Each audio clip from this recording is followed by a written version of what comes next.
You say that disease is an illusion. Why is that? The reason I think disease is an illusion is basically the way we think about disease, right? And whether we're talking about type 2 diabetes, whether we're talking about depression, or whatever chronic disease you want to talk about, right. I think there's a perception in society that it's a thing. Once you once you cross that threshold, once you've met the criteria for the diagnosis, you've now got this thing, you've got this label, right? And I didn't realize till a few years ago, actually, that, let's take depression, for example, right? Depression is the name that we give to a collection of symptoms, right? There's no blood test that says, oh, you now have depression, you don't, right? I'm not trivializing this. This is a serious problem, right? In the UK, right? 1 in 4 people are going to get a mental health problem in any given year. Think about that for a minute. 25% of the population, Why? Why does it so... Why? And this is the point of all my work, right? Is that collectively, the way that we are living our modern lifestyles is having a negative impact on the way that many of us are feeling. Mm-hmm. For me, it's that simple, right? It's not about blame. It's not about saying you are doing this to yourself. It's about this whole mismatch between the way that modern Western society is set up now compared to our genetic and our evolutionary heritage. Being in nature. Being in nature. It's healing and therapeutic, and you disconnect. I just went to Hawaii for 4.5 days and left my phone in LA and my computer here and had zero connection to a device. And it's amazing how the body heals so quickly from any stress or tightness or tension or overwhelm or depression feeling or whatever it may be. You start to heal naturally. Yeah, absolutely. And if we literally just said, 1 day a week we're not going to be on our phone, or one night a week we're not going to be on our phone and we're going to be in nature, I think our health would drastically improve. There's one of the chapters in my book is literally called that, the screen-free Sabbath. Embrace 1 day a week.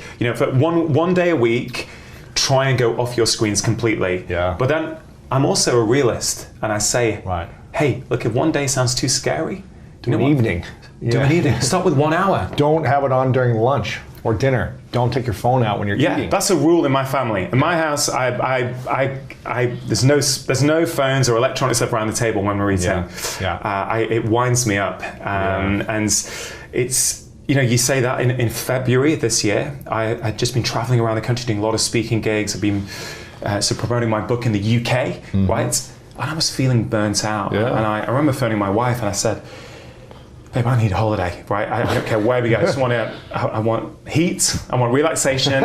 And we booked a last minute holiday to Dubai. Wow. And I went with my 2 young kids and my wife, and I got to the hotel, right? I know where to fly. My laptop and my phone went in the hotel safe, and it stayed there all week. That's great. And it's a different experience, I was connecting, and I don't think we realize the noise that this creates in our mind in every single day. Just how many times we look at them. There's studies now showing that if we were communicating now and we had our smartphones on the table there, we would have a less meaningful conversation. Right. Just from having it there, even if it wasn't being aware of it. I wonder. Just being aware. What's going on there? Am I missing an email? Is something coming in? A buzz or a light got a flash. Yeah. But can I say, Lewis? I've just a patient story that I talk about in my book, but I think, can I share it with you? Sure. This is a few years back, right? This is before I'd had the kind of personal experiences with my own family and my son that forced me to confront some realities about my medical training. And I was in a busy Monday afternoon, what we call a surgery, right? I had 3 or 4 patients waiting outside. Mm-hmm. You were doing surgeries, or? So when we call surgery, so I'm currently, I used to be trained as a specialist. I was doing kidney medicine, but I was getting very frustrated about how specialized we're becoming in medicine. And I kind of feel sometimes we miss the big picture. Yeah. So I changed. changed. The holistic approach, as opposed to just treating the symptom, You got to Yeah. treat the whole, right? You got to treat the whole, and we are missing that in medicine. If you just treat one area, it's still gonna come back. It's still going to come back. Yeah. And that's kind of what my whole approach is about, is looking at this 360-degree approach to health, right? But some of this is intuitive, right? So it was in this clinic, let's call it a clinic, right? It was busy Monday afternoon clinic. I'm already running behind. And this 16-year-old boy called Devon walks in through the door with his mother.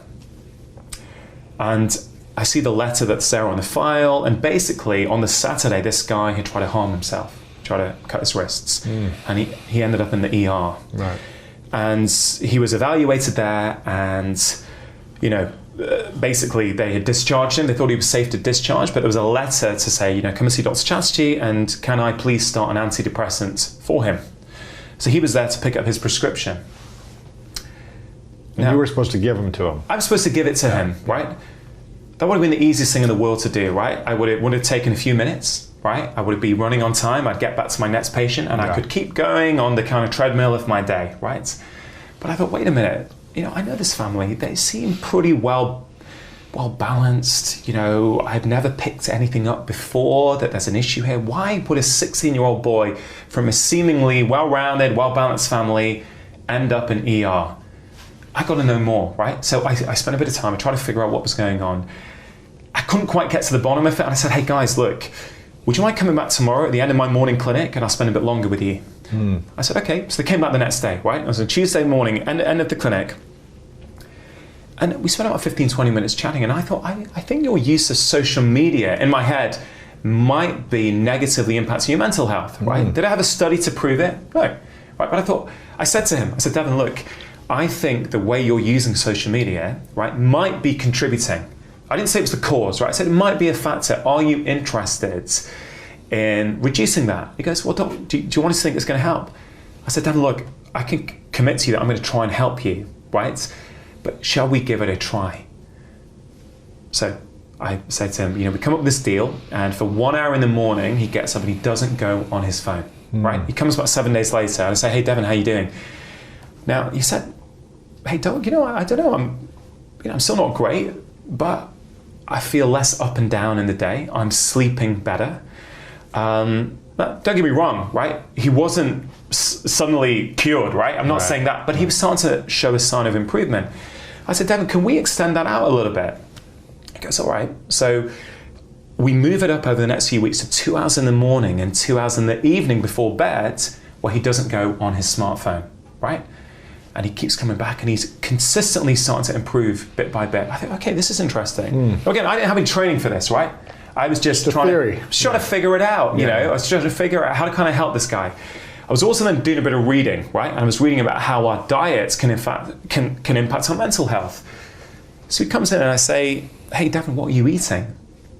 And he, typical candy, McDonald's. Typical teenager, right? 16-year-old, processed junk food. And I drew him a little picture. I said, hey, Devon, did you know that actually when your blood sugar is going up and down throughout the day because of what you're eating, that's not just a blood sugar problem. That's not just a energy problem. When your blood sugar is falling rapidly, right, 2 hours after you've eaten, let's say a bagel, right, that's an alarm sign, or it can be an alarm sign to your body, and your stress hormones, like cortisol and adrenaline, can also go up, and that can impact your mood. He's like, really? I'm like, yeah. So I drew it out for him, so he got it. He said, well, what can I do? I said, hey, well, Devon, look, why don't I help you understand how you can stabilize your blood sugar throughout the day with a bit more sort of protein and healthy fat, so he would take with him things like nuts with him to snack on. Right, and bit by bit, he's came back and said, I'm starting to feel better. And then I didn't see him for ages. And I come into my surgery one day in my clinic, right, and there's a letter waiting for me, and it's his mother, and he said, dear Dr. Chatterjee, I just want to thank you. Devon is like a different boy. He is happy at school.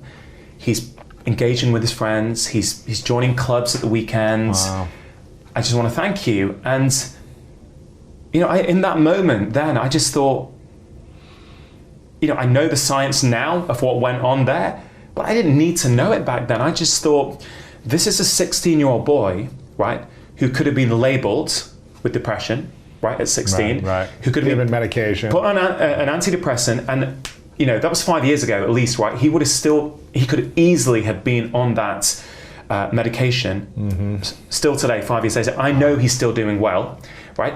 And I'm not saying that works in every single case. Right. But what I am trying to say is that when, back to the original question was, why do I say disease is an illusion? We could have said, you have depression, right? That is just something you have got. Yeah.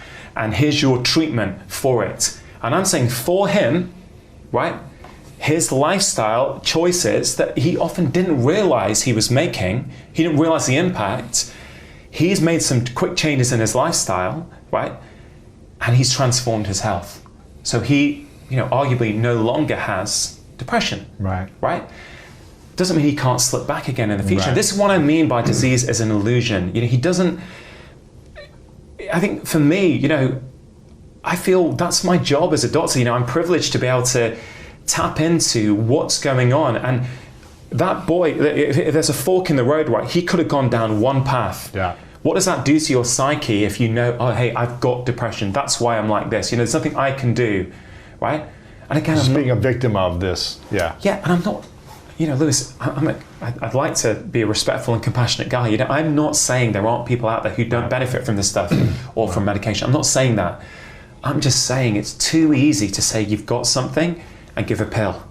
And I think 80% of the time, we don't need to do that. And, and on my show, I managed to make, something like a condition like type 2 diabetes, in inverted commas, disappear after 30 days, right? I helped a lady with fibromyalgia pains who'd been under doctors for 10 years be pain-free after 6 weeks, right?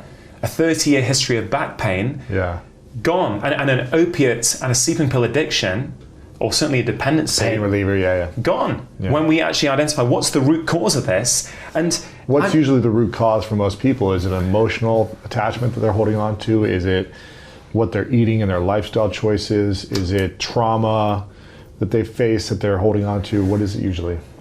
Or do you see a pattern? It's a combination of things, right? I certainly would say that I think there is an emotional pattern in pretty much every case. Again, really? Yeah, I really do. And this is... Any case of disease, essentially. No, sorry. I'm not saying in any case of disease. I'm saying in this sort of... Look, you could have something which... I think I need to really be clear. I'm talking about chronic disease as opposed to acute disease, right? So an acute problem like a pneumonia, right? You've got a pneumonia, right? You got to clear it up. You got to clear it up. You've got very simply, you've got the overgrowth of a bug in your lung, right? We identify that bug, or we give you a treatment, an antibiotic that kills that bug, and then you don't have that disease anymore, right? Yeah. Okay, I get that. Right, that's an acute problem. So you still prescribe medication to things like that? Absolutely, right? But a chronic disease, so let's take type 2 diabetes is, so common and widespread. Let's just think about that for a minute. That happens when you pass an arbitrary point on a scale, right? So here in the US, right, your HbA1c, which is your average marker of, it's a blood test which says your average blood sugar for the last 3 months. Right, if you're 6.5 or above, we say you've got type 2 diabetes.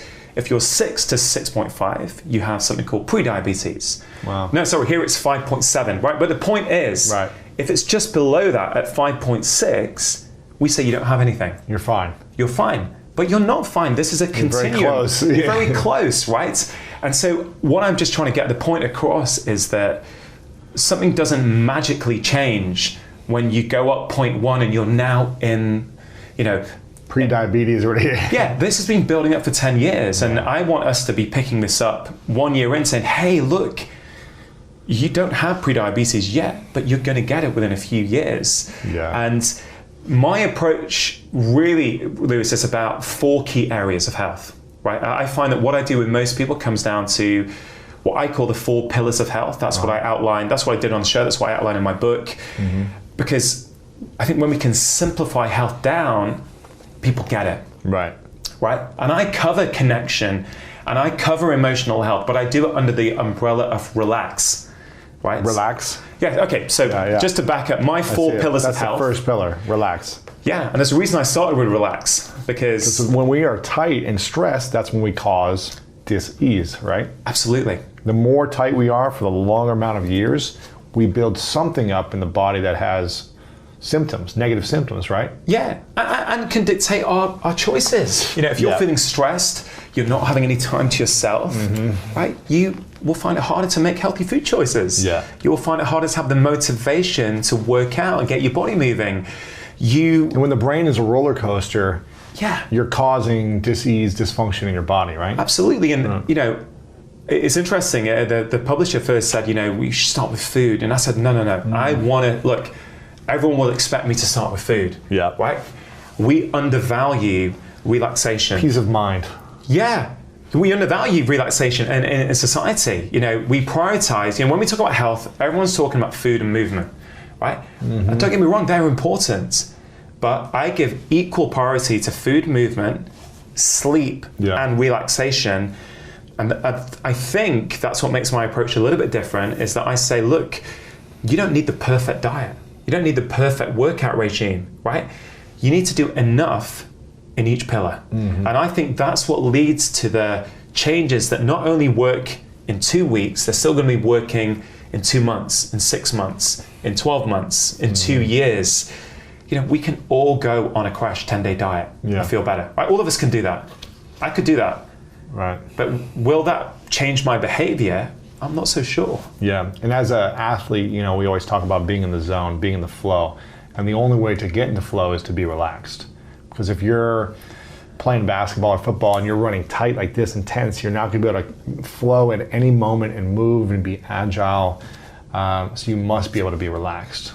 Yeah. In order to achieve peak results in your sport. Yeah, so I totally agree, and actually reminds me of a story that I talk about in the 4th chapter in Relax. I say we all need a daily practice of stillness, and I define what that is, right? And in that chapter, I talk about flow state, and I talk about athletes, and I talk about Tiger Woods actually. And I always remember, you know, as a kid growing up, you know, I would just idolize that guy and think, God, it's just amazing what he's doing, and he's getting, you know, all kinds of people interested in the sport just for his brilliance at the time. And I remember, you know, a lot of people used to criticize him. And I remember in an interview he said once, you know, on a Sunday on the back nine, I can't hear the crowds. I don't know all that emotional commotion that's going on. I'm in the zone. He's in flow state, right? He is literally just in the moment and zoned in. But you know who else is in flow state? My 5-year-old daughter or my 7-year-old son, when they're coloring a book, right, or playing building Lego blocks, they're in flow state, right? I could talk to them, and they're not being rude and ignoring me. They're just completely immersed in the moment, and we can learn from those kids. And that's the thing about technology, right? It takes us out. We start to get distracted. I love tech, right? You know, I love tech, but you know, the whole relax pillar, you know, a big feature of that is how do we use technology in a way that it empowers us and it helps us rather than enslaves us. Yeah. And I think for many of us, unfortunately, technology is like it's just... We're slaves. We're slaves to it. And it was a year and a half ago when I realized, I thought to myself, has there ever been a day in the last 15 years since I had my cell phone? I got my cell phone when I was 17, and I was like, have I ever had a day where I didn't have my cell phone on me? And I couldn't think of a moment, one day where I didn't have it on me. And I was like, that's kind of a crime. Like, I feel like that's a really bad sign that I'm addicted to something if I do it every single day for 15 years. Yeah. And it's, you know, I started sleeping with it right next to my head, on my, you know, next to my desk or whatever, to my bed. And I was just like, and I was always checking it. And I was like, something's got to change. And that's when I took my first trip without it, and I left it here. And it was so relaxing and relieving to not be chained to a technology. And then I did it again recently, and it was again another reminder, like, I want to do this at least once a year for a week. Yeah. And do these Sabbaths like you talk about, 1 day a week. Even just going out to dinner, you know, with the friends. Without it, and leaving it home. You know, like going to the movie and not taking it with you. Like whenever you go out 1 night a week, 2 nights a week, just leave it at home. And I feel like it's so freeing to just like fully connect. It's like a holiday. It's like you feel like you've had a holiday, just 3 hours without your phone. Yeah. Your brain just, it all comes down. And I think what's crazy for me, Lewis, is that in 2018, you know, we have to talk to people. I feel as a medical doctor, I need to write 25% of my entire book on relaxation. Because I think if you go back 20 years, right? And again, maybe it's a romantic viewpoint of the world before, but let's say your standard family, right? People come home from work. You have dinner together. You have dinner together, right? And then after dinner, if you've got kids, you might put them to bed, right? If you don't, I think people would maybe go and sit on the sofa and put the TV on, right? And there wouldn't be the option of, can I keep working on my business? Can I catch up on my work emails so my day is easier tomorrow? You didn't even have that opportunity. So I think relaxation almost, it would be there. It would naturally be, it would be there in the evenings. I think because we've got this amazing technology where we can literally talk to someone with a video 5,000 miles away, which is incredible, right? But it also means that if we're not careful, it's going to take over us. And I actually think with the generation now, we're going to, technology, social media is pretty new. I don't know, how old is Facebook? 12 years. 12 years, right? 12, I think. Okay. Think about something which, over 1 billion people on the planet have, or I can't remember the latest figure. 2 billion. 2 billion. 2 billion people. Right? It's just incredible. Crazy. Did not exist 12 years ago. Yeah. And so I think we actually need, almost like, we talk about something, good sleep hygiene rules to help you sleep. I think we need good technology rules. What are some good practices around technology that are going to help us? No one's getting rid of tech, nor should we get rid of tech. It's here to stay. Create boundaries for yourself. Yeah. Yeah, and in the sleep portion of the book, one of my recommendations is what I call a no tech 90 before bed. The whole idea: can you switch off all modern tech 90 minutes before bed? Even TV, or you mean? No, I don't include TV in that, and I explain why. Relax. Yeah, and also I think there's two factors with the technology. One is the blue light that we get from it. So, one of our sleep hormones is called melatonin. We get that when it gets dark. Right, blue light we only see in nature in the morning, or maybe in the early afternoon. We don't see it in the evenings. But when you've got that phone next to your face, that is blue light. That is telling your body it's daytime. That's the sun. Time to wake up, right? But the TV is typically a lot further away from you than your phone. Our phones are like here, right? Aren't they? Yeah. And so I think TV's okay. But again, if you're going to watch a violent thriller before you go to bed, watch out. Watch out. You might have some bad dreams and some bad sleep. Yeah. So one factor is the blue light, but the other factor is that emotional commotion. Consuming. Yeah, exactly. Yeah, and I had a patient recently, right? He's like a 42-year-old busy executive, right? He has had 3.5 years sleep a night for about 25 years, right? He's tried everything, like literally everything. He's been to the sleep clinic. He's been investigated. He doesn't have what we call a primary sleep disorder.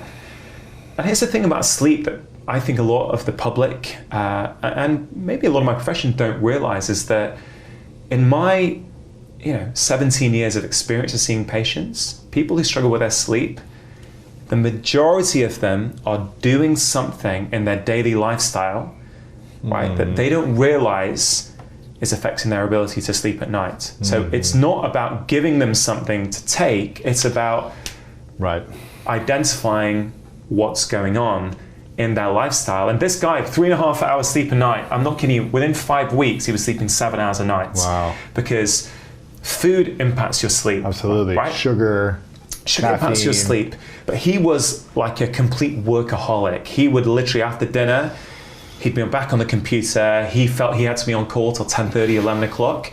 It's hard to slow down in that way. It's hard to slow down, and he couldn't do a no-tech 90. So you know what? We started off with a no-tech 20. Yeah. Right? And he started to feel the benefits, and then he wanted to make the changes. Right? So this is the whole point about my approach with like Devon, that 16-year-old boy. I want to set the bar so low with people, right, that they feel that they can do it. Right?